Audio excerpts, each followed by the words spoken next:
السلام عليكم ورحمة الله. زي ما انتم شايفين كده الانتريه اللي قدام منكم دوت 4 قطع، كنبتين، كنبة كبيرة وكنبة صغيرة واثنين فوتيه.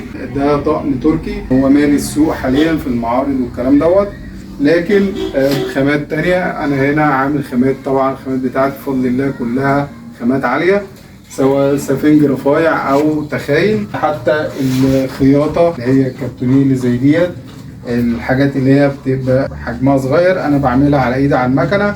ليه؟ عشان خاطر الخامه ذات نفسها انا بجيب السفنج من عندي، طبعا بتبقى الخامه ديت عاليه، فعشان كده تلاقي السفنج بارز جدا غير اللي بره، تحس اللي هو يا دوبك متخيط كده، مفيش اللي هي التعريجه بتاعه السفنج زي ما انتم شايفين كده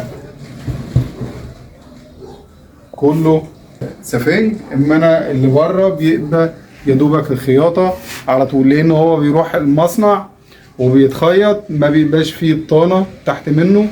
طبعا انا موري لكم الخياطه اللي زي ديت قبل كده، هبقى احطها لكم في الوصف ان شاء الله، رابط الفيديو تتفرجوا عليها وتعرفوا هي بتتعمل ازاي. ماشي، زي ما انتم شايفين كده دي الكنبه الاثنين، طبعا دوت جلد ذهبي شبه الستيل اللي هو الذهبي، لكن هو جلد بيتحط كشكل يعني، بس انا ما بحبذهوش في الشغل ان هو بيغير والكلام ده، بس هو طلب العميل. ماشي. طبعا هنا انا ما عملتش الشلتة 3 قطع عشان هتبقى حتت صغيرة، لان الكنبة مش كبيرة جدا، فانا عملتها كلها قطعة واحدة هي والكنبة الصغيرة. ماشي. طبعا الشغل بيتكلم عن نفسه.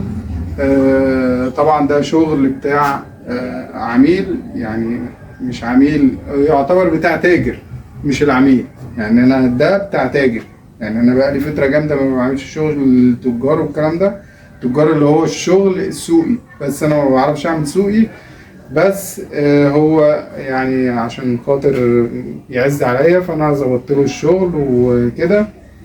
زي ما انتم شايفين كده، ودوت نهاية الفيديو. ويا ريت ما تنسوش اللايك والشير، وكل خير، واللي ما اشتركش يشترك. والسلام عليكم ورحمة الله وبركاته.